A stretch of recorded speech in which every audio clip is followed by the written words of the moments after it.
out to Hoops Jargon, man. I'm gonna add you to the crew, man. This crew called Hoops Jargon. They've been getting at it, man. They the ones that's gonna grill you, man, because they majority are all Houston people. So that's shout out to Hoops Jargon. Shout out to Hoops Jargon.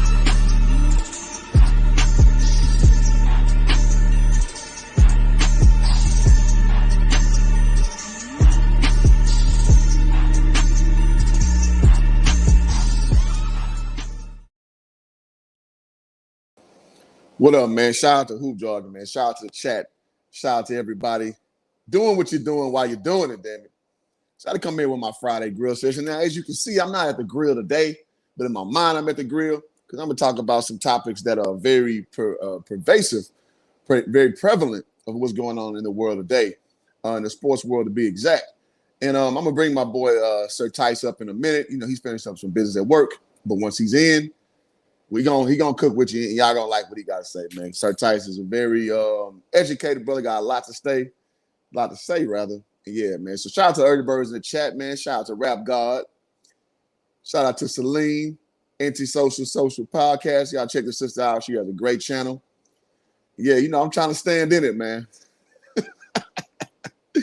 And shout out to my boy Rap God again, always doing his thing, man. Showing up in the chat. I appreciate you, bro. All right, but yeah, so if y'all not like the stream, do that. I'm trying to get more versed in this YouTube stuff. So I'm trying, man. So yeah, y'all hit the like if y'all doing that. And let's cook on topic number one. So hopefully Tice don't take too long. But we're gonna talk about the Kyrie Irving thing, man. So one thing that has been going on has been the I would say the linchpin of a lot of commentary is the Kyrie Irving thing. Now, as far as the pandemic, who knows who's right?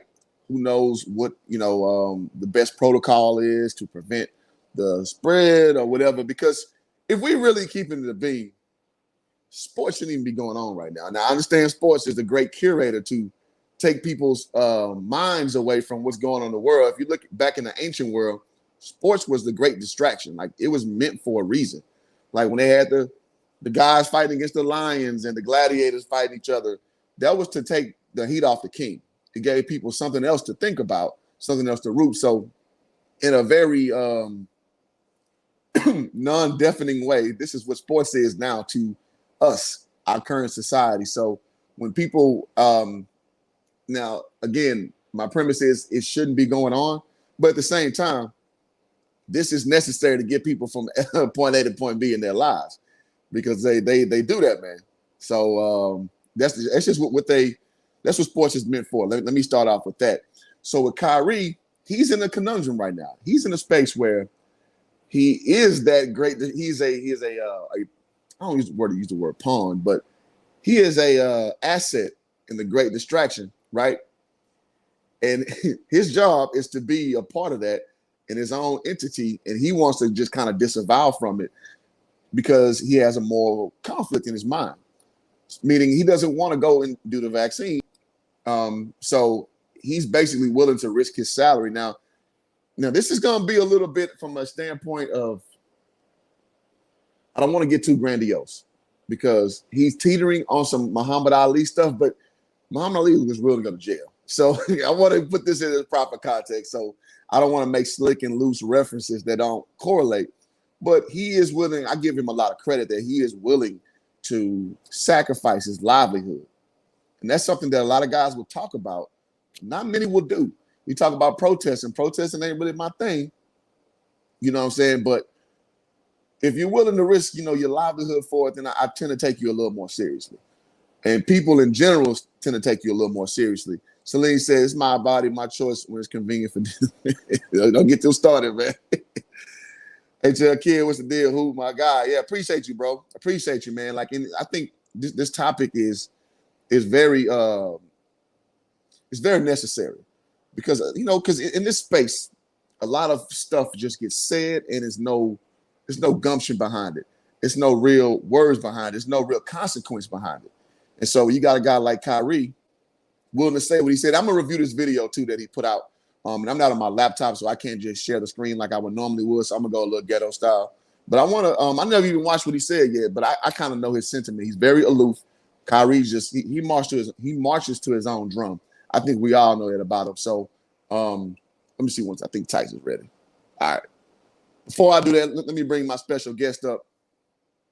Appreciate all y'all. Appreciate all y'all. I'm gonna bring my boy Tice up. So Tice, what up, homie?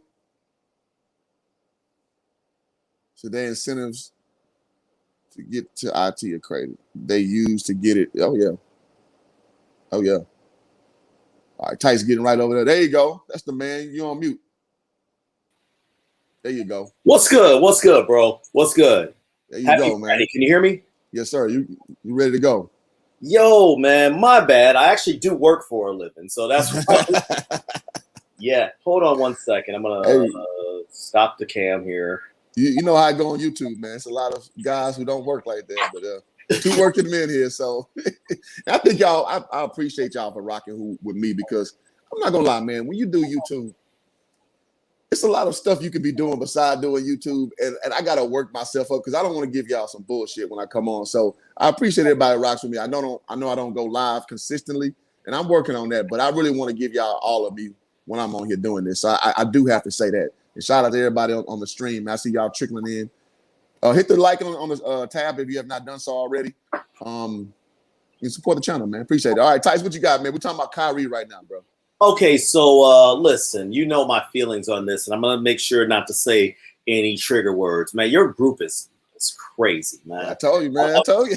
But I'm gonna bring it on them. You know, here's my take on this. Okay, listen.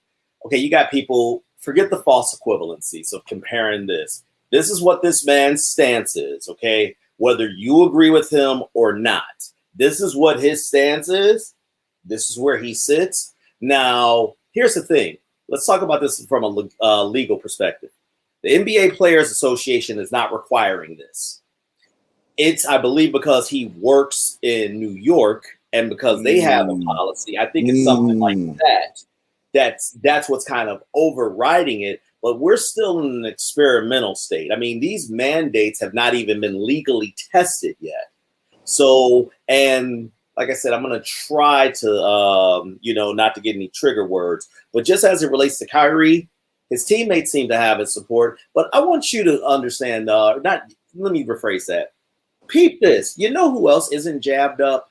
We're not talking about Andrew Wiggins. Mr. Isaac with the Magic. Now, Jonathan Isaac. Yeah, but now Mr. Isaac works in Florida. And Mr. Isaac is barely a rotational player. Okay, no disrespect to Mr. Isaac, whatever, No, but, I like that. I like that. Yeah, but there's no outrage or what have you with him. So could this be because he's a star? And then let me just cross this back with history. Again, these are not necessarily comparable, but Ali, the backlash he's got is the same backlash that Kyrie is getting. Isn't that ironic? So have the people, some in your group who giving Kyrie this backlash, and granted, he has a history of, doing crazy things or being Kyrie, whatever. This one, he has some real standing on. Okay, yeah. You have a former Atlanta Hawk. I can't remember his name. And before you could, let me say this. And here's what Tyson's saying. I love how you are more analytical with shit like that. This is perfect. This is perfect. So what happens with that is people, when they typecast you a certain way, it doesn't matter if your beef is valid or not. They're going to use your history against you when you are absolutely standing up for something valid. Go ahead. No, exactly. You're standing up for what? Listen, somebody said it in your group very well, and I can't say it. People have no problem with free speech and all this as long as it agrees with their politics. When it doesn't agree with their politics, then it's like, oh, you can't wear your Confederate flag. I don't want those country stars on my Super Bowl anymore, But when it's Dre, Snoop, all these guys, it's all cool, and I don't want, listen, I'm not going to tell people how they should feel, but I like to point out people how they're exercising their own hypocrisy. Now, let's just, again, this is a sports show, so we don't want to get too much on that side. Man, we can go everywhere, man. Well, what I'm saying is this. Let's look at this. The Nets, because I really want to discuss this with you as we move along on the topics. Yeah. I don't like, okay, a super team to me is when you have there been so-called super teams? Yes, if you want to look at it from the big name perspective. But when you got guys who are all NBA, first team, second team, third team talent in their primes, okay, Miami, that's what I don't even consider that a super team in the sense per se, although they were, in the sense in that when you have these type of players who are taking up 65% of the salary cap, it's not a good look. Let me say this also. It's not a good look in that if you want players to be making the money that you fought for as a player, you know, all this joining up and all this, what have you, where you could be getting your top value. Now, I get it. Most of them are making money with the shoe companies. I'm talking about the top guys, not the middle of the road guys. But what I'm getting at is this. We still haven't seen Brooklyn at their fully loaded potential. Agreed. Okay. Now, integrating that all in. Now, by the way, I think Durant and Beard is just too much as is. As far as guys, at least it's enough. At least it's right, enough. Exactly. How many guys do you need that can create their own shot? You're the one who knows this more than I am, but I'm going to explain something about the fight too. You know, you'll see the breakdown. We still have. I mean, by the way, how disrespectful are we being to the Milwaukee Bucks? The afterthought of the year, bro. Like it is. I mean, yeah. I mean, you could have a 50 burner game. I mean, keep in mind they technically swept those guys. Technically, okay. How disrespectful are we being to Utah, Denver, who are that close in the West? You know, Brooklyn. And by the way, I will say this: that series with Milwaukee and Brooklyn. Wow, I will sometimes turn that on when I'm bored. Just, you know, that game 7 alone was a barn burner. But man, I was at work. I missed it. I was so mad, bro. Yeah, I man. know KD was going off, man. Yeah, man. No. There are certain games you will like to watch in their entirety. That is one, man. But I'm simply saying, man, as you know this, it's a long season, and Kyrie is a ball dominant kind of guy too. Integrating him back into this whenever this is resolved, or if it's resolved, I'm not sure, you know. Agreed. Yeah, no, and you touched on a lot of great points. One of which is a great story nobody's talking about, is Giannis. That jumper that everybody wanted him to develop is coming along, and he's using it as a weapon now. So that's a great storyline that nobody's really touching on. And so I'm very much looking forward to what that looks like going forward, because that's always been the biggest knock on Giannis. He uses it as a necessity. But if you tell me in your assessment, it looks like his form has changed. Yeah, it's a little more fluid from what I watched last night. It's a little more fluid, and I think that was his whole thing. It had a hitch in it, like, or you know what I'm saying. And he kind of is more confident with the fluidity. He reminds me of Lonzo's transition. Y'all watch Lonzo; his jumper is wet now, man. It is wet. Yeah, well, I gotta watch that. You're a little biased on that one. I gotta give you my full assessment on. Watch him. Watch him. The numbers speak for itself. But I made a comment in my sports group that I can't in the last 20 years or 30 recall a guy whose improvement from first round, mid-first round prospect to arguably the best player in the league. The closest I came to was Dirk, but Dirk started showing promise late. And we didn't expect Dirk after that first year to be an MVP type of player. But we start seeing some things like, okay, maybe we see why Dallas. We were laughing at the tractor trailer trade, okay, you know. Yeah. I said Giannis even has a defensive reputation now that he can cheat on defense and he's going to get some things, okay. I said that when he gets a mid-range game, which I still say is going to take 2 to 3 years, look out. I mean, you already got to look out right now, but every year this guy's improved, and he's only 26. I know, isn't that crazy? Isn't that insane? Like been in the league 10 years, man. And I know this is gonna trigger people. Trigger warning. Uh-oh. This guy's got the attitude that I would love to coach. That he listens. He doesn't care about being a star. In a sense, okay. In a sense, I think these guys all have egos, but he ain't.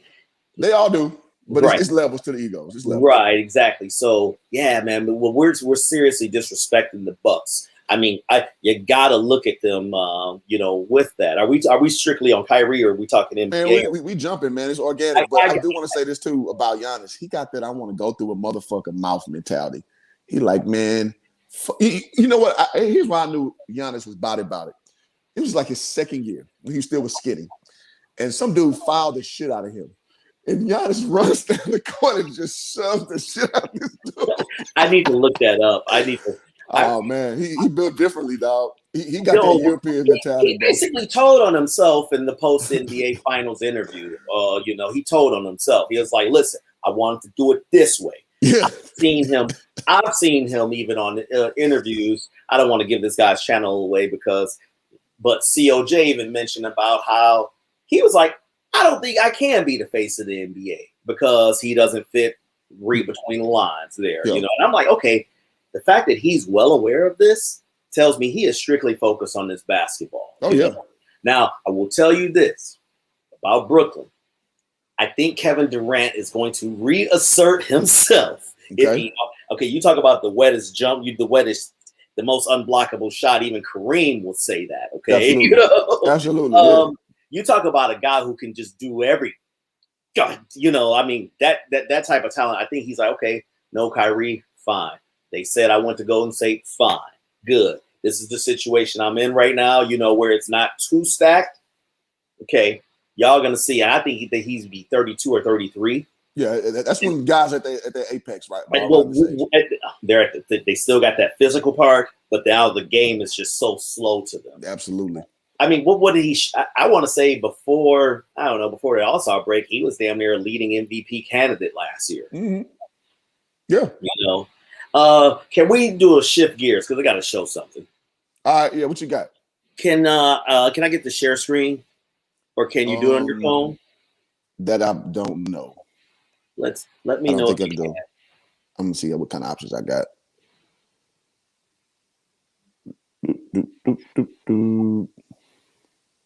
Yeah, I don't think I can do it from my phone. My bad, bro. No, it's all good. It's all good. Can you do the audio? It's not about the audio. I have to show something, but let's see. See, I didn't know you were doing it from your phone today. I would have said, let's see here. So let's talk about. Yeah, I do it from my phone because it's grainy as hell from my computer. So I you can use your video. Yeah, there's a way you can use the phone for the video and still have the controls to your computer. But I'm trying to think if you slide the options up, it may give you that option. But if it doesn't, oh well. I want to talk about this fight last week and the reaction and the post-reaction. So let's talk about Fury and Wilder. Okay, the biggest heavyweight fight of the year, but the biggest boxing match of the year is forthcoming with Sean Porter against Terrence Bud Crawford at the welterweight division. But let's break down this heavyweight fight. Everybody loves the heavyweight punchers, and this fight had everything into it. You have the puncher versus the skill guy, both tall guys, the knockout puncher versus the guy who's very defensively elusive. And of course, the number one factor people care about, why act like it's not an elephant in the room, the white versus black factor. Even though Tyson Fury's a gypsy, and if you know anything about gypsies, they different. You know that they're kind of like the bastards of such. But man, let me first say this on the fight level. This fight went exactly how I thought it would go, except Wilder had those knockdowns, which was incredible. But in boxing, I've been doing this sport. I've been around this sport since I was 3 years old. My father was a boxer.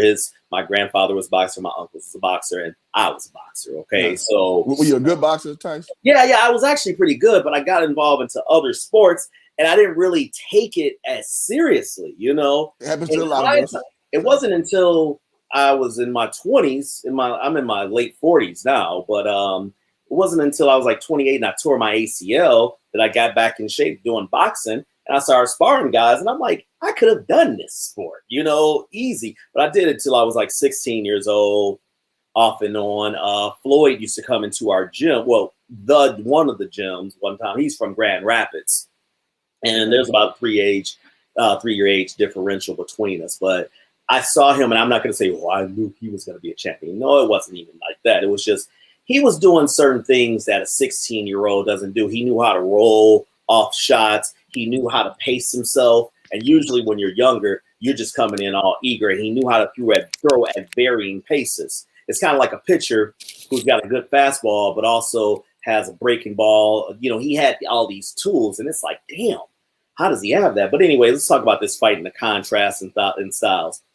Listen, what Wilder lacks in craft and talent, regardless of his attitude, regardless of how people in social media, which I will be speaking on, regardless of his excuses he made the last fight, listen, taking punches from a heavyweight is much different than taking them from a lightweight, okay? Absolutely. And he showed, if he didn't show anything, he showed a lot of valor. Now, I also don't like when fighters do this because these type of fights can end careers, okay?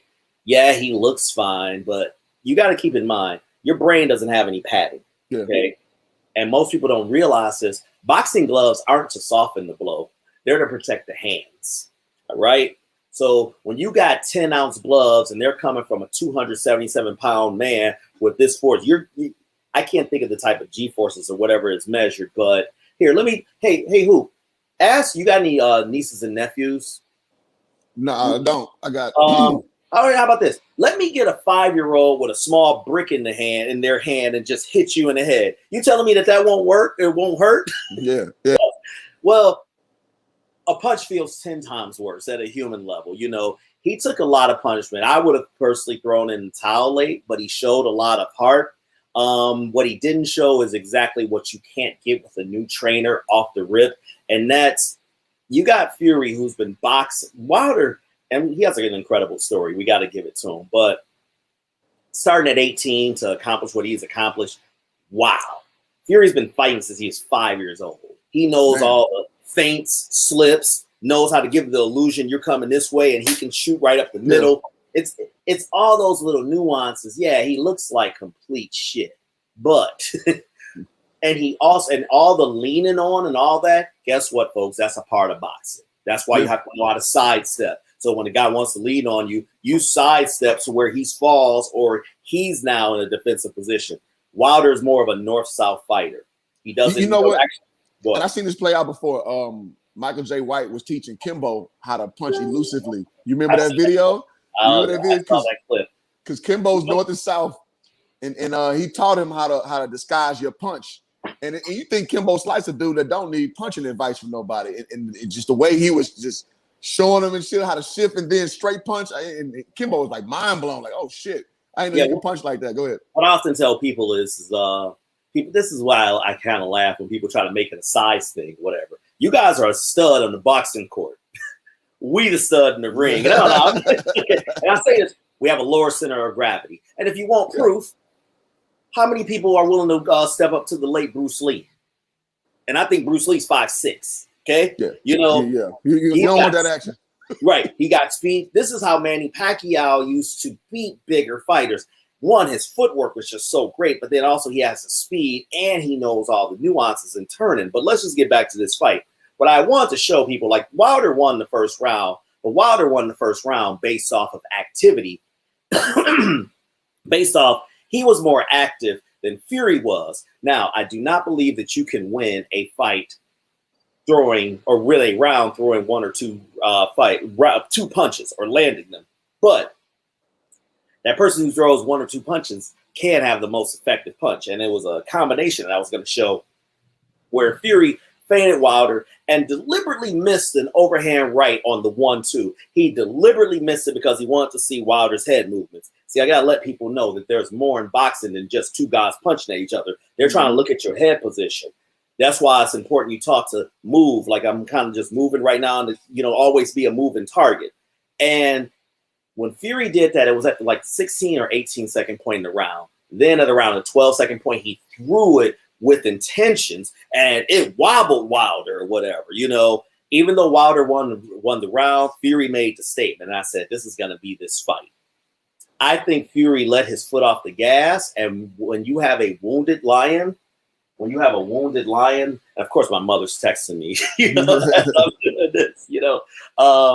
when you have a wounded lion, that is the most dangerous person. And when Fury Wilder threw that, Wilder disguised the punch well, but Fury caught it. And then this whole thing, now we get into the goofy controversy. Listen. About the gloves? No, not even that. Listen, folks, listen to me closely. His name is Deontay Wilder. I'm sorry, Deontay the Browns bomber Wilder, not Deontay X. Can we? I already see where we going with that. Can we please stop with, oh man, my rooted interest lost. Let me find whatever little controversy is because before you go, hold on, Tight. I know you're about to cook. I want to address these comments, so I'm gonna defer to you because you are the boxing expert. Yeah. CFC, Samalai. Oh man. No, he won't. But I will address that. Usyk will body Fury, but I will address that. Can you hear me? We can't hear you, or I can't hear you. Can the audience hear me? You went on mute. You went on mute. No, you can go, bro. You're good. Somebody try to call me. Oh, that's what it was. Yeah. I disagree with that comment because Usyk is a good boxer, but Fury is a better boxer. By the way, to CFC Samoto, I hope I pronounced that right. You're going to be surprised. Let me read the chat here. You said it smelled crazy in there. Guess who beat Fury in the amateurs? You'll never guess. I already said his name. You'll never guess who.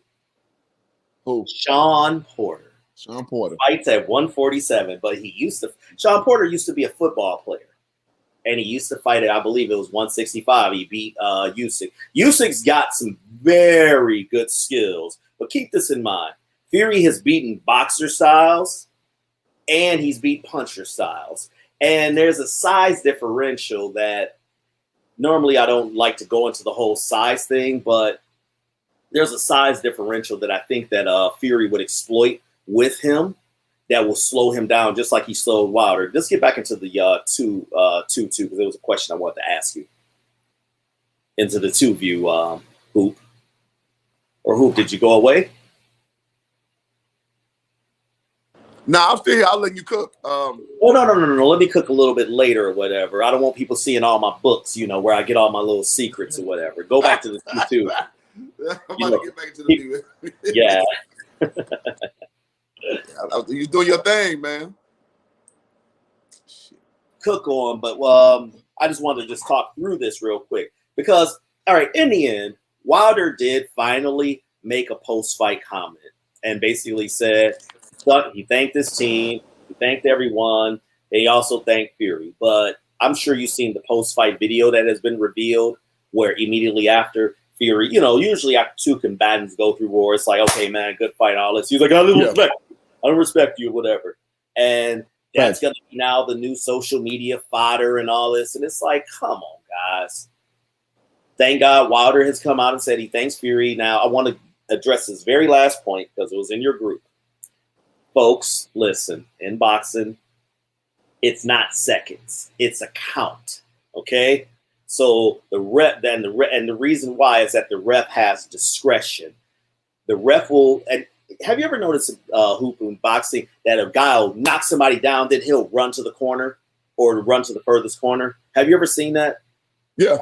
Okay, the reason he's doing that is that the rules precisely say that the fighter is supposed to go to the furthest point in the ring. If he doesn't, the count stops, which gives the person more opportunity to recover themselves. Back in the 20s, man, there's a great clip of Muhammad Ali. I see you in the background, but there's a clip of Muhammad Ali. I believe he left. It was Cleveland Williams. Don't quote me on this, but he knocked Cleveland Williams out. He does this in the middle, standing over him, and the ref is trying to push him away. Right? Yeah. It's a classic clip. Before, you probably seen this with Jack Johnson against. Oh man, I can't want to say who Jack Johnson was fighting. But it was a fight in Australia. He punches him, and that's back when they were fighting 36 round. I don't know how the hell they did this. That's like, what was that though? Black and white TV days. Right. TV. It wasn't even this, like 1910, 36 rounds, but the fighter is down and you can just look over this guy, So they do that to give the guy an opportunity to come back up, So, and it's a 10 count. 1, 2, 3. It's not 10 seconds. So people putting that out there, I'm telling you, they are they're more on the Deontay X front. Okay. Yeah. They're not, and they're looking at, they wouldn't. If that was Anthony Joshua that did that, they wouldn't give a damn. And even though Anthony Joshua is not even an American, but they wouldn't give a damn. It's because the optics. They don't like the optics. I mean, and yet, listen, he's accomplished a lot. He was a beer delivery driver, taught himself how to box, got to the Olympics. Man, do you know how hard that is? You got to have a big ego to be accomplished at these things. And I guess it was just absolutely. So that's what I want to say at that. I had another video I want to show you. If you want to do a janky style, you can, man. Let me ask you this. Let me know next time if you want to share screen, and then I'll go to my computer. Let me ask you this. Before we get into some football, I wanted to ask you this. Please tell me you saw last year in January, off the top of my head, maybe it was February, but it was the Nuggets versus the Wizards. And the Wizards were down by one. No, I'm sorry. The Nuggets were down by 1. 2. And they were down by 2. And no timeouts left. And I think Jamal Murray got the rebound. Okay. And it's a 3, you know the play. But okay, it was a 3-on-1 with a trailer. And he stops at the 3-point line and all his teammates are 3-point. Okay, you're more okay. Go for the tie in that situation, I would think. But is that as bad as a play as I think it was, coming from your perspective? And I'm only saying this because I saw how you were talking about how LaMelo was. You were talking about a play about how he went around the screen very well. And I was like, okay, I really want to ask him from his perspective this example. So you go ahead. Yes, I think the reference you're talking about is when they were down 2 and all his teammates ran to the 3-point line. And then they, because everybody wanted to win the game. Like everybody had the same mentality to win the game, but they could have just got an easy layup. That's when we reference it, right? Tyson? That's exactly what we're referencing. Yeah. No, I hate it because now one guy has to have it, and that's the guy. The spot up shooter, you do that. Somebody got to have a mentality like we got to tie this ball game up. I'm diving to the rim because we can extend this game 5 more minutes. Is it the time? Is it the winning the game, or this is a more higher percentage shot? This is a sure shot. Right. We have an opportunity that we don't deserve to extend basketball. So as a point guard, I'm gonna hit the 2 guy. Now if the slasher gets covered and the corner 3 is open, you live with the results. But it just shows the mentality that everybody's mentality was to spot up and be the guy. Nobody had it in their mind to just let's extend this ball game because we don't deserve it. To get the easy bucket and let's go into overtime. That was very telling of the psyche of the team. And moreover, that's how you know that team wasn't going to do shit when it came to the playoffs. Now, see, I wish I would have had your insights then, based off of that. You know what I'm saying? It's like, yeah, that's okay. We get last year was a weird year with the COVID and all this. Is it true that because practicing is limited, they're only practicing certain sets? Or if they're practicing at all, generally speaking, between travel. Mm-hmm. No, I'm asking. No, they're practicing. Now, to what extent, I'm not privy to that information. I wish I would know. I'm not going to be on the stream making shit up. But as far as I know, I mean, if I'm understanding how the game goes, it's probably an abridged version of what it normally is. But, I mean, they still getting their work in. Oh, I know. Sure I'm not saying they're not literally practicing. It's a difference in training camp practicing and season practicing. Oh, shit, yeah. Okay. And basically most of the sets are in, right? If I'm not mistaken. By season time, yeah. Right. Yeah, for sure. There's a tweak here and there, but to me, this has nothing to do with just that team, although you made a very good observation. This is just basic basketball. You got a fast break and you're settling for a 3. Now, forget the scenario. It's like, okay, let's get this because we got more basketball. Yeah. And we'll have a better. And I got the same smoke for LeBron. Like when LeBron, when he bitched out in 2017, when J.R. Smith had that boneheaded play, which I agree was boneheaded.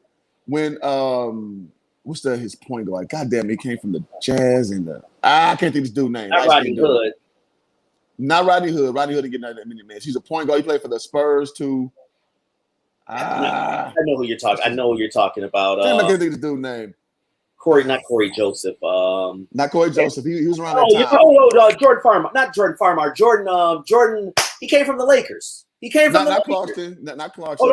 Okay. Oh, damn, what's this dude's name? He played. He played in that same 2017. He played on that same 2017. 2017 team. He missed the key. He came over in that the dude with the dreads who basically busted out LeBron and he was on Crowder. Yeah, he came over in that Crowder. He came over with Crowder. Right. We know who we're talking about. George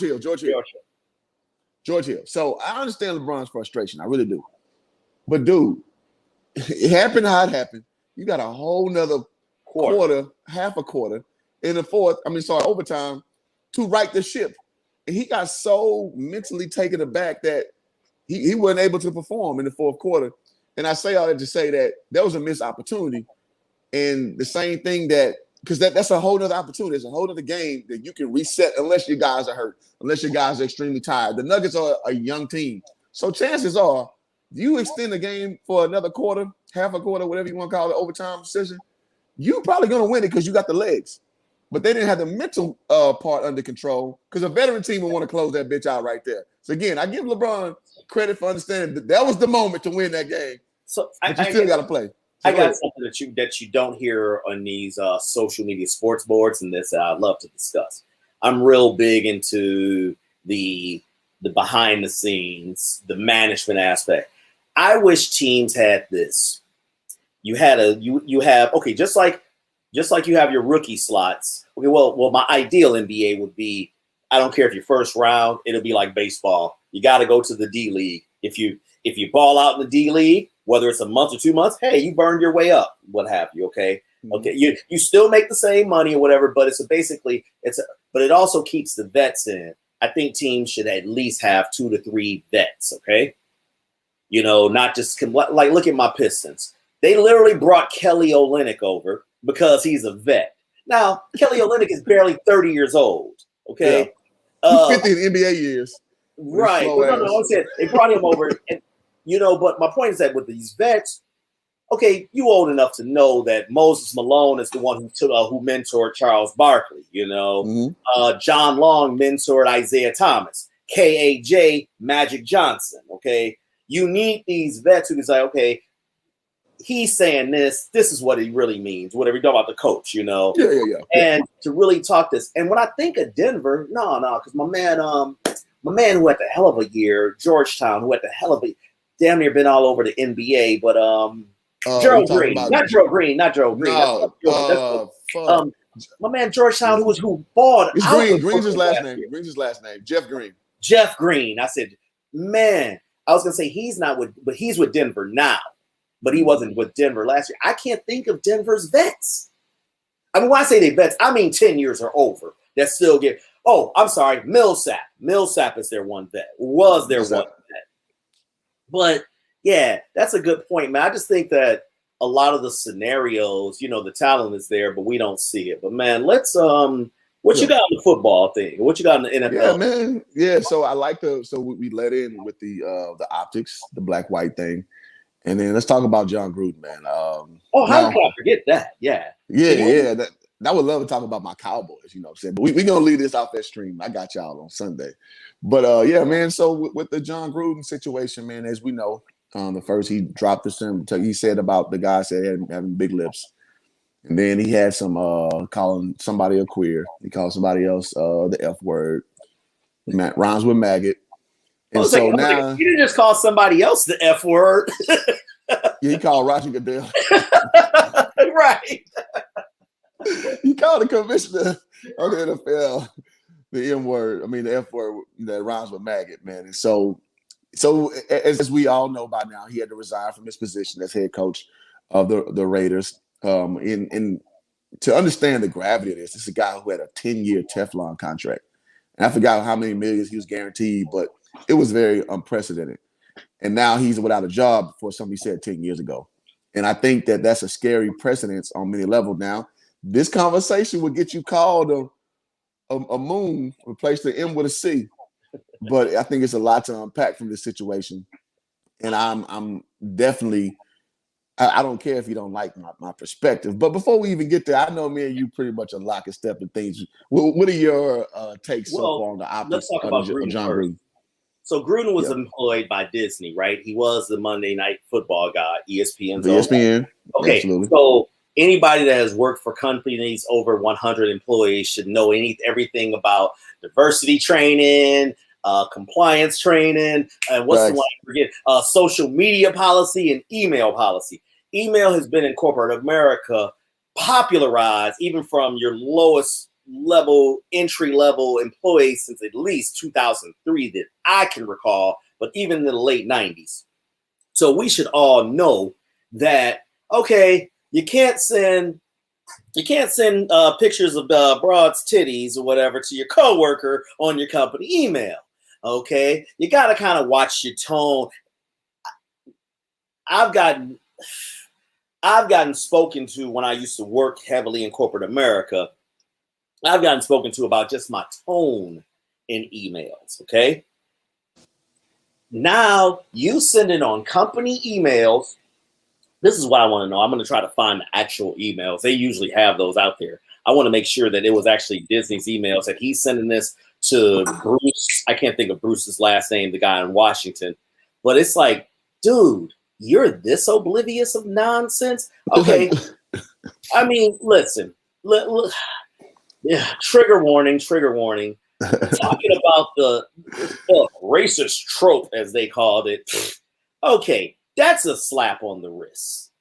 Now you're going into the slurs, into the this. And listen, nobody can't stand Roger Goodell more than me. Nobody actually agrees with John Gruden on that more than me. But come on, dude, you this arrogant to do that? Okay, fine. Boom. He got what happened. I thought that contract was too lucrative. Even when I heard the D. Smith thing, I'm like, this is gonna boil over. People don't give a damn about D. Smith or whatever, But I was literally at my bar. It was Monday night. I can't remember if the Dodgers. I forgot you're a Houston Astros fan, but I can't remember if the Dodgers game. Yes, There was some game that was going on. I like to watch both, at the same time, and they're like breaking news on all. I'm like, did somebody get shot? I'm like, oh shit! Yeah, he got shot. Right, exactly. Okay. He's fired. He's done. Man, this reaction. Let me take a glance at the chat. Rap God. I'll talk about Cade when I see him in a real NBA game. Hold on before you go, man. Y'all hit the like on the stream, man. You know I gotta use this YouTube stuff because we get rocking and I forget to do that stuff, man. Y'all hit the cash app if y'all liking this product. I gotta quote Lil Big Nate. Lil Big Nate, I love the way he packages this. If you like the product, support the product that is Hoop Jargon. Right. The super chats, man. It does help boost the channel, whether you understand it or not. I got a green screen coming. It helps. All right, so go ahead, Tyson. No, I'll end it and pass it to you. Now the fallout. Listen, okay, I get it, and I get how social media is. I get even the jokes. Okay, I'm cool with this. But this whole, oh my God, it was something on your group yesterday. I had to just pull away from it. I'm like, because one dude was like, it invokes the trauma that we instilled. I said, dude, I hope this guy hears it. I don't want to call his name out because this is his government name. Yeah.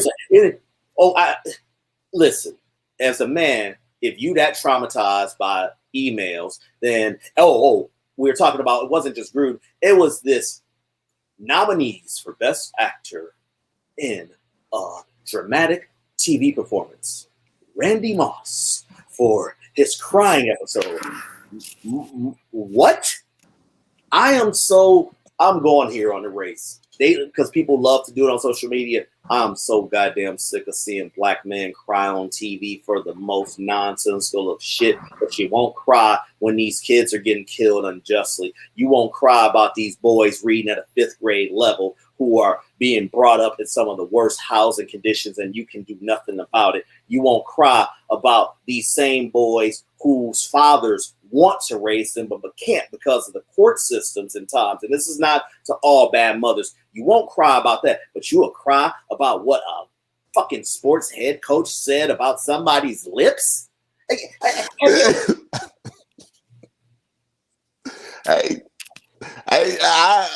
I am lock in step with you because listen, man, my whole thing is about me being a quote unquote pro black. I'm not pro what's the word I'm looking for? Pro Struggle nonsense. hustling. Yeah, I'm Right. not pro nonsense. I'm not a struggle hustler. So I think in our space, there are a lot of guys who like the struggle. The struggle is like a drug to them. Like, like? Yeah, it is a drug to them. And they like to be in a position where you're always punching up at somebody. You're always punching up. And if you understand how the world works, just play Mike Tyson Punch Out. You're punching up at all those guys because they're bigger than you. And I just don't believe in that mentality. I don't believe that Randy, we're talking Randy effing Moss. His name is a verb. You understand me? Getting Moss, like he is bigger than John Gruden to football. If we being honest, Randy Moss is bigger to football than John Gruden. And you let this dude, this little Chucky doll looking dude, have you to tears because he said another black dude had big lips? Dude. But what that shows to you is either two things. I don't believe even his I gotta go here. I don't even believe his country ass or whatever, because I remember I was from West Virginia or some shit like that. Yeah, he's from West. Him and Jason went to high school together. Yeah, I remember that. Yeah. He was because I was living in Minnesota, and I've met him a few times or whatever. And that dude is country. That's why in this position that he's in, or whatever they talk about, twang, he got a twang. And John Gruden, come on, dog. Either you're paid to do that, which is I gotta believe that's what it is, and because they want men. Why is it always us who they're trying to focus on crying in this? Show you it's okay for this, because I guess we've been portrayed as these big bad brutes. Brother, at the end of the day, you catch balls and talk about balls being caught and thrown for a living. Pause, okay? Get your mind out there, whatever. You are the last person to be speaking on these things. I mean, what just happened? I knew John Gruden as a colleague and as a coach, what have you, and I just can't believe that he said that. We as a country should be better in this. Move on. All this crying, and then forget him crying. Guys defending it, talking about it brings back trauma. Dude, to you on Hoop Jargon Sports Group, as I said to you, you weren't a slave. Your parents weren't a slave. Your grandparents were enslaved. Your great-grandparents were enslaved. Your great-great-great-grandparents were enslaved. Now, the fourth generation who may have possibly been a slave, when they were released or when the Emancipation Proclamation was signed during something called the Reconstruction Group era, Black people increased in literacy in areas that were unimaginable. More Blacks came into Congress during that time. And this clown had the actual audacity to say, I copied and pasted this. I copied and pasted what? What I just said? Well, see, here's the thing.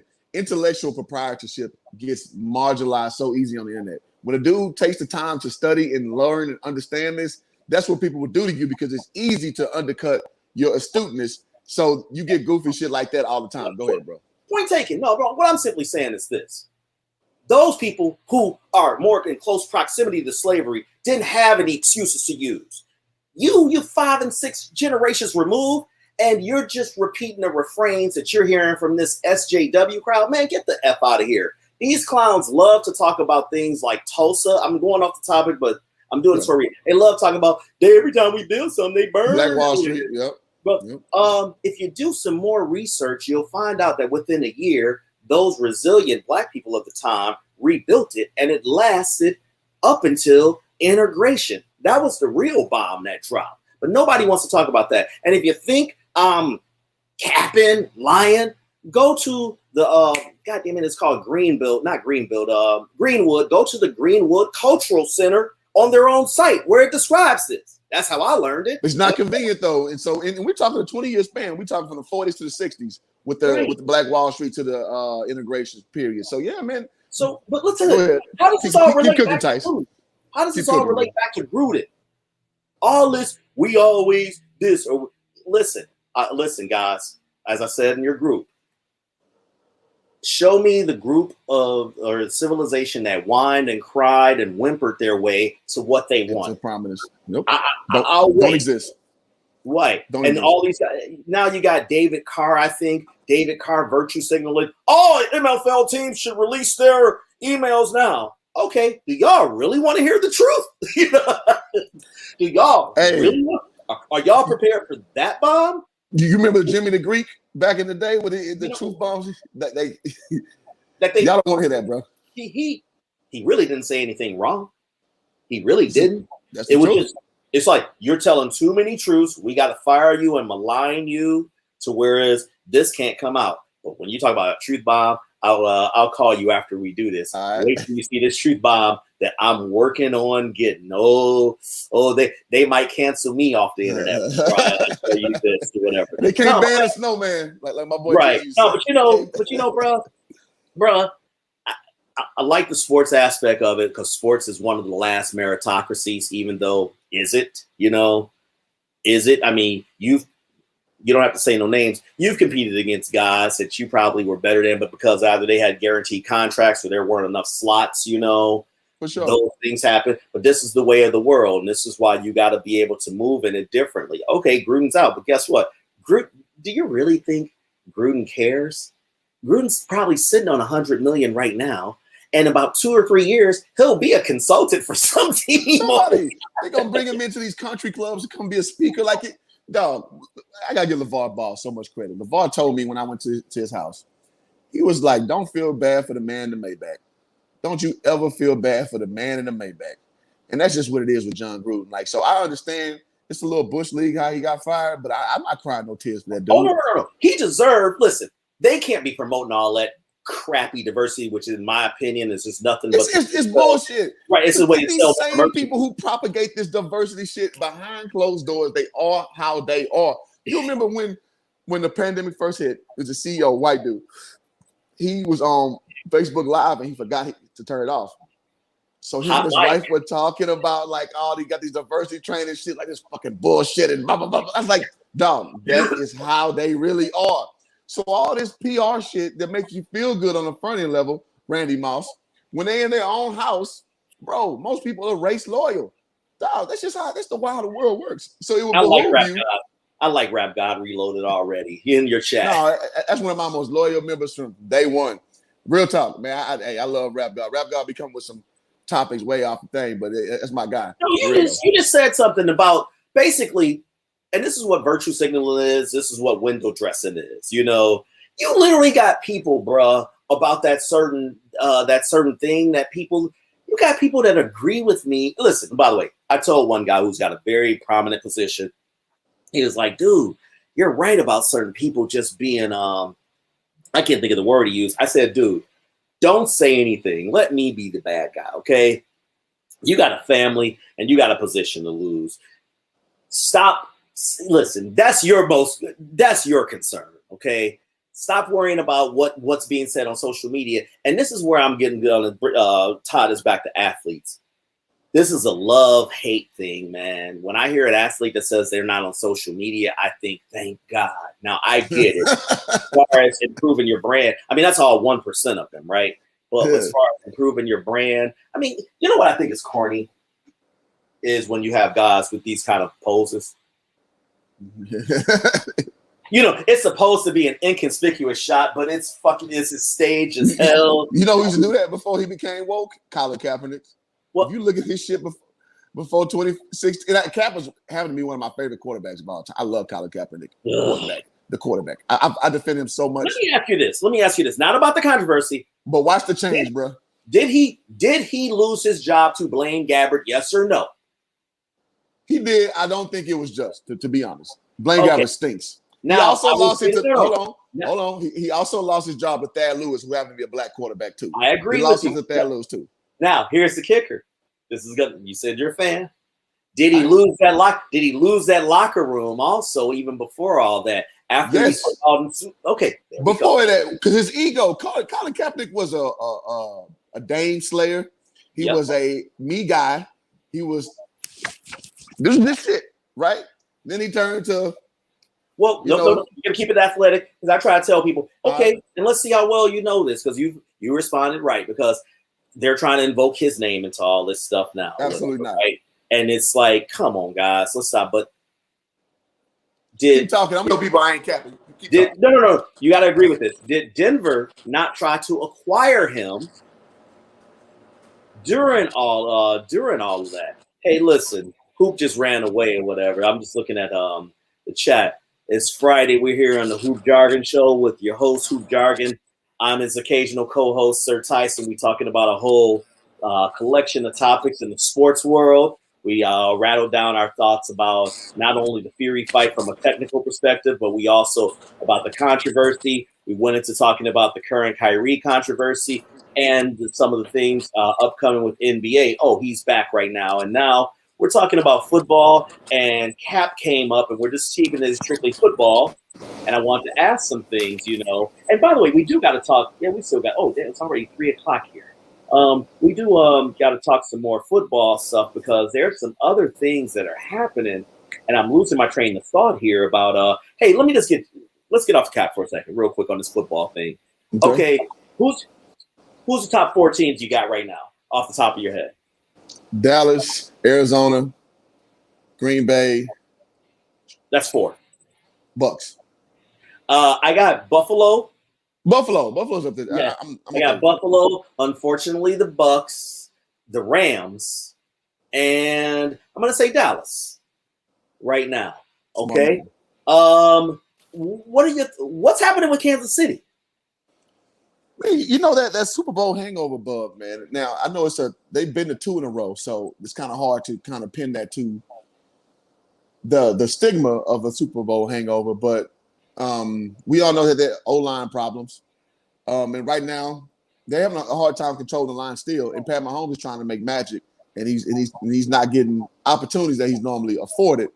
And they are basically. It seems to me that they're trying to go off that magic of him and not being a solid football team. And that's what's costing them wins right now because teams they come in every day to state Super Bowl playing the Chiefs. And they get everybody's best effort. And right now they're getting their ass smacked in the mouth real good. I'm trying to look at something that jogged my memory here. I was going to look at the schedule. I agree with you. That's a pretty damn good assessment. What do you think about the Rams? And by the way, that's why I'm coming out there next week. You think the Stafford acquisition is working out? Hell yeah, man. No, Matt Stafford is a Texas boy, man. So I'm always rooting for the Texas kids. Texas quarterbacks to be exact. Drew Brees, Pat Mahomes, Stafford, Luck. The name RG3. Nah, I didn't love RG3 so much, but the names go on. Vince Young, shout out to VY. But yeah, real quick, I know we got to talk about last night. Hold on. Now you can't ask me a question. Let me finish it. Goddamn it. My bad. No. So Stafford played for a bum ass franchise, which is the Detroit Lions, and you gave him Megatron, and you didn't give him a lot more after that. You gave him guys like what's that dude, Mike Williams, who was supposed to be this big time. Mike Williams was before his time, but I get what you're giving that. Charlie Rogers. Well, I'm saying he was before then. He was before then. It's a legacy of botched decision making and blah blah blah blah blah. Whatever. He's on a team now that is competent. You got talent around you. You got culture around you. You got a defense around you.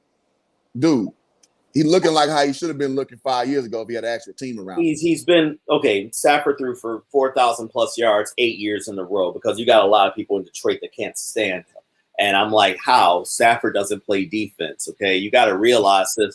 A lot of Brady's success came from New England. The team. Right. And when you're not 2 and 3 scores down, it's a different mentality as a quarterback. And then also, he's only had literally 2 1,000-yard running backs in his entire career. And that was Reggie Williams when he was late in his career and Kerryon Johnson, who's now out of the damn league. So now he doesn't have to be in the basement or cellar with these leads. With these deficits, trying to fight back. Because I still think he has the most comebacks in the fourth quarter of active quarterbacks. But a lot of that is being a gunslinger. So him coming to an already loaded team, who I'm a defense guy. I'm always looking at the defensive side of the ball. Okay, can you sustain this? We saw the greatest show on turf. Okay, and we saw how that got stalled. And there's a team in the there's a team in the 2000s I'm thinking of that came into the Super Bowl loaded, and I'm sorry, the 2010s. But yeah, that's it's very interesting. Yeah, you can say the Cardinals when they win against Pittsburgh. You can say that, but there's another team I'm forgetting. It'll come. Oh, the Rams against the Patriots. Who year was that? 2018, 2019. Oh, yeah. With golf them and Gurley and right. Woods. Right. Yeah. You know, man, it's. I'll tell you this. As much as I'm not watching many games. AB the hero, man. The building. AB the hero. The great AB the hero. Go ahead, bro. No, man.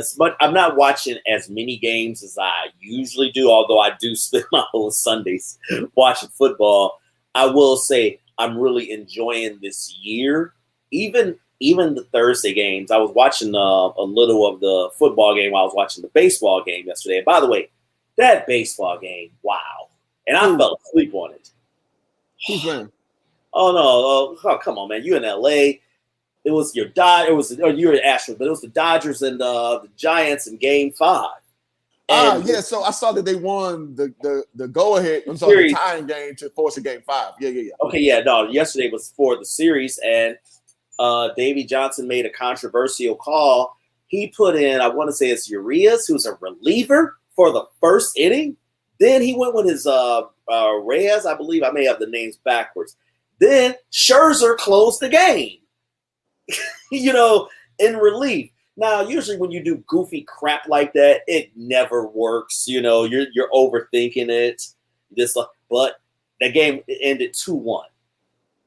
And it's going to be, let me see, it's going to be Atlanta who's hot against the Dodgers.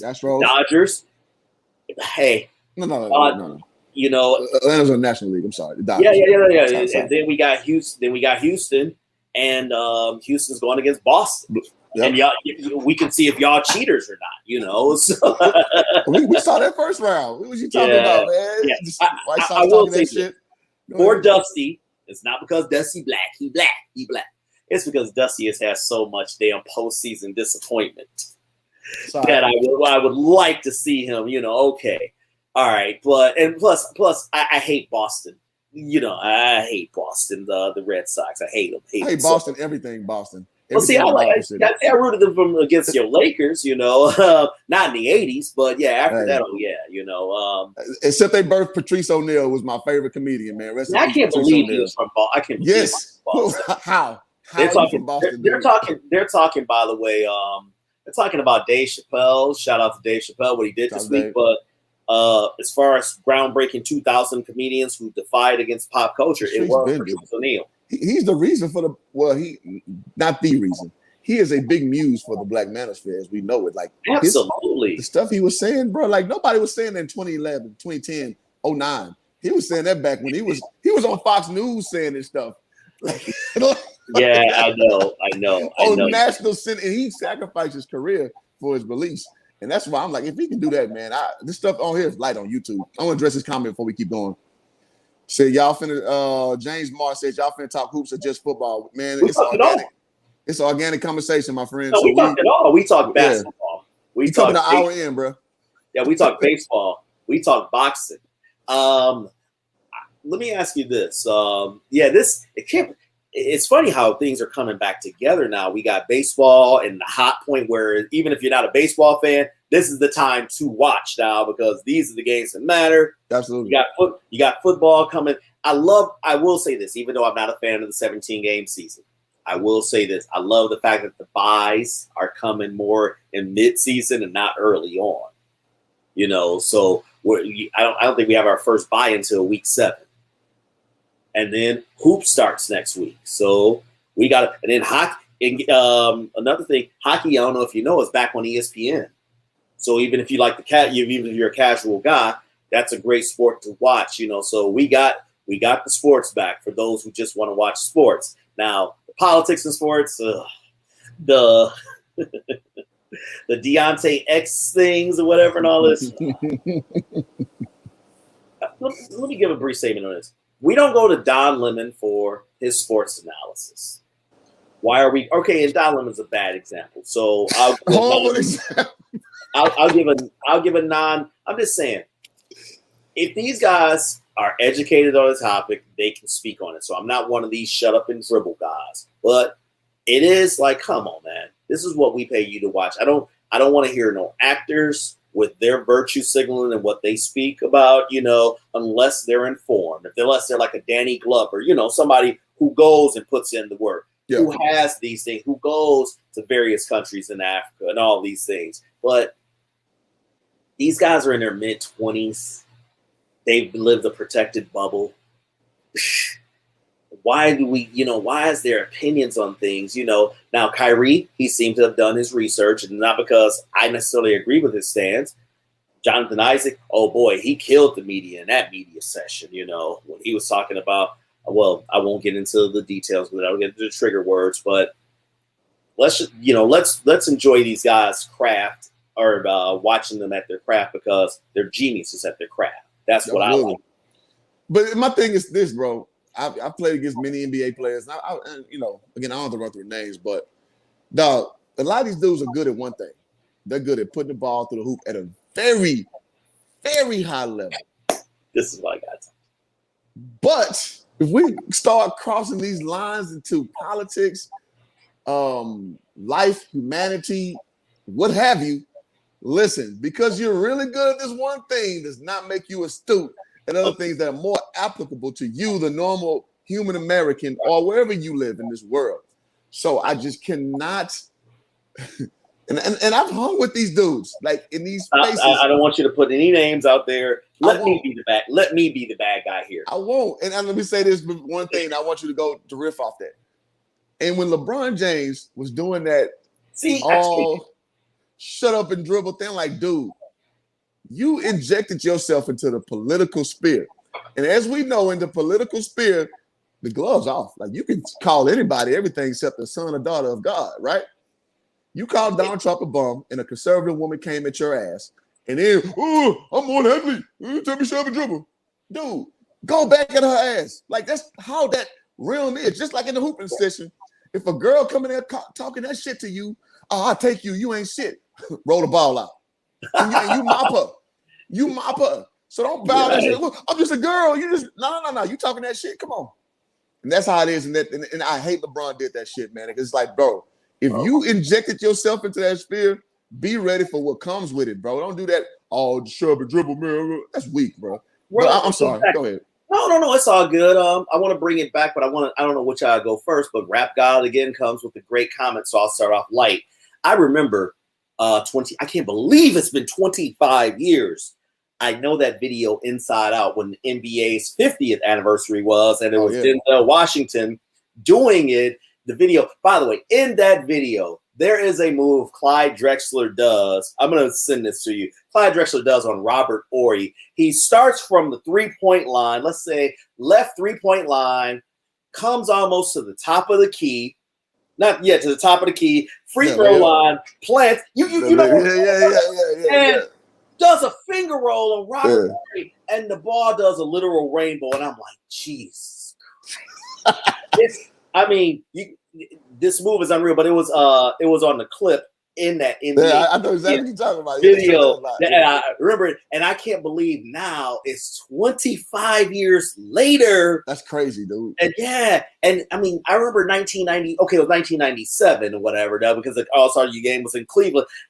Shaq said if he has one regret, is that he didn't show up to that ceremony, and that was the last ceremony that Wilt Chamberlain was alive on, and is like, and that's when Shaq was in his Hollywood phase and all that, he kind of blew it off, but you realize, and that was the greatest collection that we'll ever see of the greatest from the beginning. Mikan was still alive then too, but what I think of it is I have a love-hate relationship with the NBA.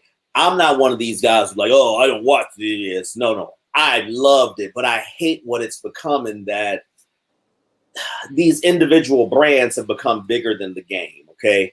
Which ties us into these alleged allegations that has come forth, and I got to speak on this, okay? A little bit of background about me, Hoop. I used to work for a major health insurance provider for, 11 years, okay? I'll give you a hint. It's the top health insurance provider in the country. They bought Pacific Care, okay? So since y'all know how long you've been in LA, so you know how big Pacific Care was. We bought them, or we that bitch, they let me go, whatever. I used to help integrate their systems. Let me explain something real quick before. Do you know the controversy I'm referring to, or no? Between here, I'll tie it back. Let me explain to you guys real briefly about a health insurance company. Health insurance fraud is real or whatever, okay? I remember okay, I got you. Yeah, okay. Health insurance fraud is real. I worked at the health insurance company, and when I had my third knee surgery, I can't begin to tell you how many phone calls I got confirming it was my right knee. You sure it's not your left knee? It was one of those. So you were there. So you had the 40, right? Okay, so didn't you put the 40 in the bag? You know you fucked up. You fucked up. Literally. Okay, so you walked in the store and you immediately grabbed the 40, right? I'm like, listen, I work at the company and said, okay, the reason why is that you had a similar injury on a similar knee or whatever. I'm like, yeah, I tore my ACL, but we also built fraud systems that would detect things like you don't just go to a doctor and then he books you for an ACL. You go, you get treatment, you get all this. They bake all of this into the cake to look, and they had a 90% fraud rate. Okay, so I'm telling you, sheesh. They're looking for patterns because they're losing billions on this, right? So they're looking for patterns. So when I hear of the alleged NBA health insurance fraud case that has happened with 18 players, all of which, with the exception to Ruben Patterson, being 2,000 players who were actually drafted in the 2000s, with the exception, I think, to him. I wonder. I think Darius Miles drafted 2000. Darius Miles drafted 2002 draft. No, 2001. That was the draft that Kwame Brown was in, or whatever. Elton Brand, I believe. Marcus All. Marcus Fizer. Marcus Fizer is actually a member of Hoop Jargon. Shout out to Marcus Fizer. Really? Oh, salute. Yeah. And unfortunately, he's even implicated in this. And I said alleged, D Miles, so don't come at me, man. But your name is in the indictment, okay? So, and I read that indictment. You may recall that this happened with some NFL players a few years ago, some of who have settled. Joe Horn. And again, these are people who Joe Horn, Clinton Portis. But the one part laughable against these alleged allegations, I had to give my background, because in the NFL, some of those guys were ordering mammogram machines. Okay, now their wives are eligible. Their wives are eligible under these plans, right? But these retired player plans. But who do you know that owns a mammogram machine that they need in their home? No, just get the most expensive. It reminds me of a chick going out. Yeah, I'm just going to order the most expensive thing on the menu. But tying this back to the NBA case. It's like men can have breast cancer as well, but to have an in-home mammogram machine, right? Now, this was the NFL guy who settled, not the NBA guys. No, the NBA guys. Hold on, Tyce, you cooking. Hey, y'all, hit the like on this stuff. Yeah. I see the numbers going back up. Hit the like, hit the subscribe button, man. We out here giving you this time on this Friday, this grill session. Right. Go ahead, man. Keep cooking, Tyce. I want these guys, I want modern guys to recognize the opportunity that you have. I think you have to have 3 or 4 years. Keep cooking. I'm going to rest real quick. Go ahead. Okay. No, I think you have to have 3 or 4 years to be vested in the NBA to get lifetime benefits or to get your pension. Listen, just your name alone can get you a job at coaching at some level, So to allegedly do these health insurance scams where they said that 18 players attempted to defraud, I believe the number is 4 million. And I want Hoop to come back before I describe some of these practices, but it's not a good look for these guys. And again, I want to be clear. These are all alleged. Let us know if the sound is good, because I'm hearing some feedback on this here, but testing. Oh, it sounded like he was. No, that is me on the feedback. But what we're discussing here, we've gone through discussing the NFL and the current best teams in the league. We've discussed the post fight with Fury and Wilder and the reaction. And now we're talking about this alleged controversy where 18 NFL players are accused of defrauding the health insurance fund for retired players of up to $4 billion or $4 million, pardon me. And I was given some of my experience working in a health insurance company, how they figure out these claims. But keep this in mind here. Whenever you're dealing with federal charges, at any level, the reason why the feds have such, okay, there you back now. I'm going to go into the details. The reason why the feds have such a high conviction rate is the feds are pretty much coming at you like, listen, we know everything. We have it to the letter. So what are you going to tell us after this 3 years of surveillance that we did upon you, okay? And some of the things that they did, I believe, and I'm not going to say their names. You can read the indictment if you want. The indictment would make a great comedy skit or show. One player, while playing in Asia, submitted a claim for a root canal while he was playing in Asia, okay? But hey, everybody, when they get a root canal, can go out and play a game the same day. So maybe he's a super guy. But then 3 players who you're very familiar with, that I'm not going to say their names, they all submitted claims for dental work. I'm trying to think the exact procedure. I can't remember the exact procedure, but it was on the same teeth and the same day by the same dental office. Yeah, you got to be more. Yeah, that's rough, man. These are possible. Hey, it's like it fades. It's like kind of possible, but come on, man. Look at these claims and you break it down. It's like, wow. Then I saw one of the things. I mean, shout out to Flight Sports TV in the building, man. Shout out to my boy Flight. And shout out to Rap God said Tyce has a LeVar Ball mindset. I respect that. Yeah, man. It's a solid dude. That's why he on the show. But yeah, and another thing was like one of the letterheads of the invoices was like they had misspelled words and like the shit was off center. Hey, real quick. Have you ever heard of Pocket Watching with JT? Yeah. I see Pocket Watching JT. He was talking. He got a cease and desist one time, and he said it was filled with misspelled words. And during his broadcast, he was calling the lawyer. He's like, "Hello, yes, this is Pocket Watching with JT. Yes, in your alleged cease and desist letter to me, whatever, you misspelled this."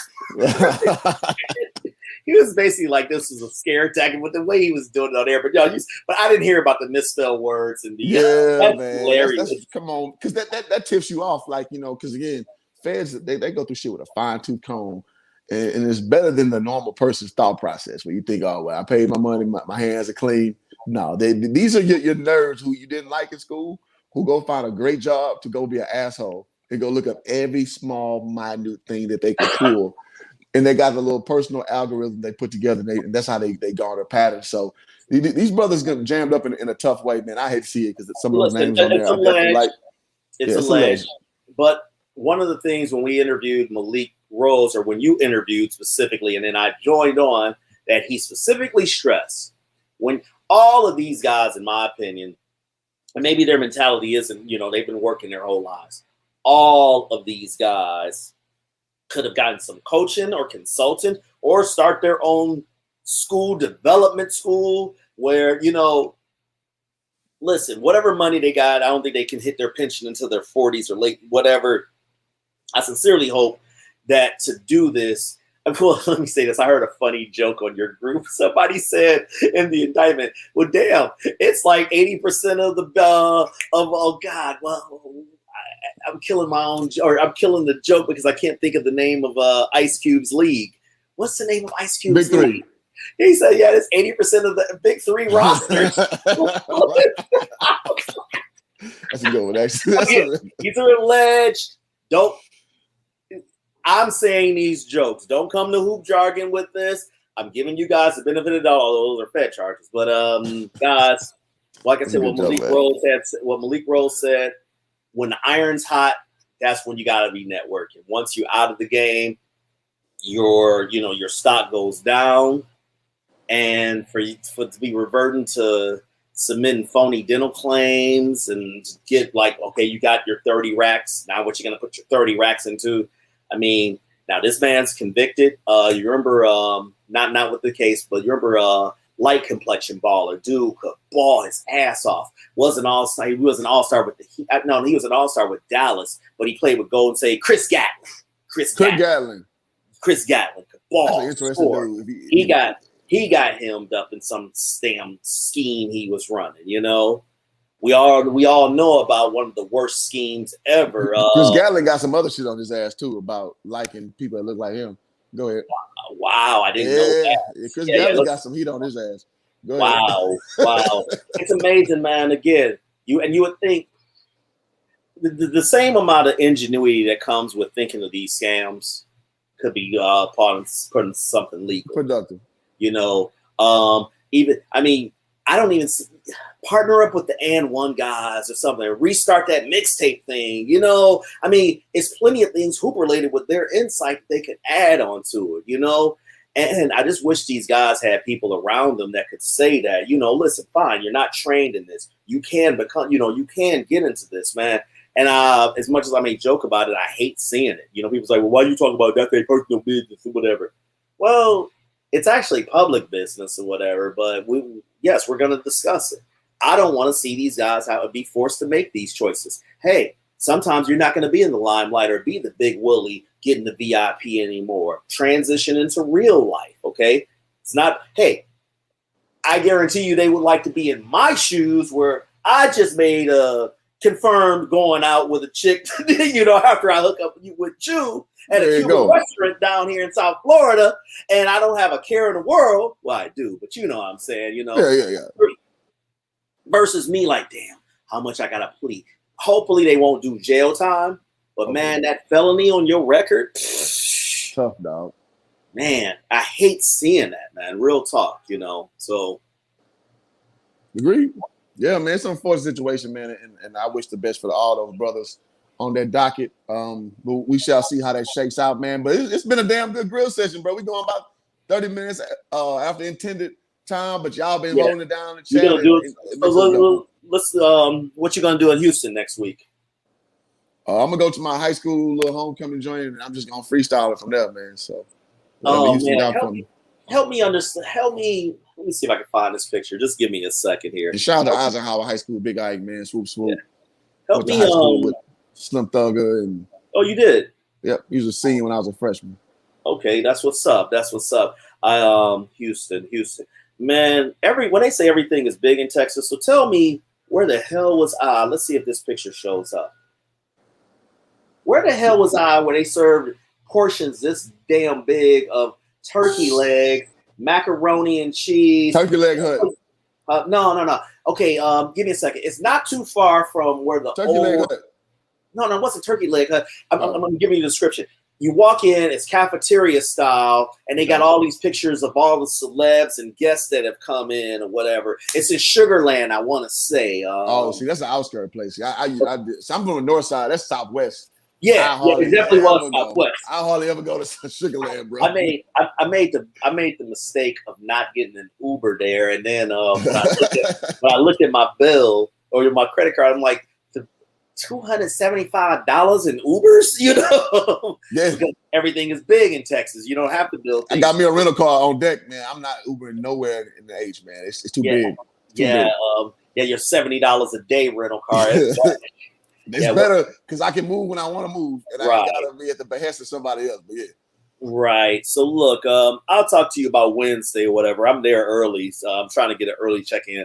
My flight is at 6 a.m. So now let me, man, and that's the beauty of YouTube, man. Me and Tice got to know each other through the Black Manosphere through shout out to Little Big Nate, and he gonna come through to LA on Wednesday. I got off work at like 9 or something like that. We're gonna link up, but it just shows, man, how strong connecting with people is and can be in good faith, man. And so yeah, man, I'm looking forward to that, bro. It's gonna be dope, man. Yeah, no doubt. All right, man. Let me get ready for this outing here. You know, man, do your thing, bro. I will hit you up on my drive. So give me a bit. You still working? Yeah. You still working today? Nah, I'm off today. Okay. I expect my call the next hour. All right, hit me up. All right, man, salute. Salute, man. Thank you, everybody, for joining the grill session. I hope y'all got something from it. I hope y'all enjoyed the talk. Y'all stayed on pretty tough the whole way. I appreciate that. Until next time. Shout out to Hoops Jargon, man. I'm gonna add you to the crew, man. This crew called Hoops Jargon. They've been getting at it, man. They the ones that's gonna grill you, man, because they majority are all Houston people. So that's shout out to Hoops Jargon. Shout out to Hoops Jargon.